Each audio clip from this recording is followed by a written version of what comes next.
На третата сесија од форумот во Зедницата во Кочани се дискутираше за разработените предлог проекти кои произлегоа од предлозите на учесниците на форумот од претходните сесии.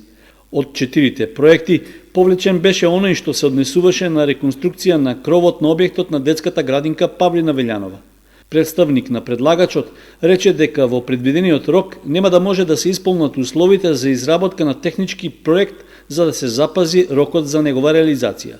Со тоа во игра останаа другите 3 предлог проекти, односно дигитализација на делата од роднокрајното одделение во библиотеката Искра, реконструкција и опремување на социјален клуб за лица со посебни потреби во просториите на поранешниот дневен центар Порака, како и изградба и опремување на забавно-рекреативен центар во основното училиште Малина Попиванова.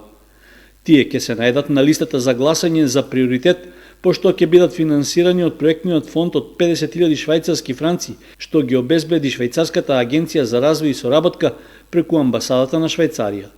Според градоначалникот Илиев, форумските сесии се вистински начин граѓаните сами да разговараат и да одлучуваат за решавање на дел од потребите, што ги оценуваат како важни. Овој начин на вклучување на граѓаните е навистина многу важен, преку тоа ја зајакнуваме и ги зајакнуваме и советите, а секако е убава можност да граѓаните ги искажуваат своите потребите кои ги имаат во нивните места на живење, во инфраструктурата или во било кој друг сегмент, да ги искажат и секако преку тоа да дојдеме и до проект кој ќе биде навистина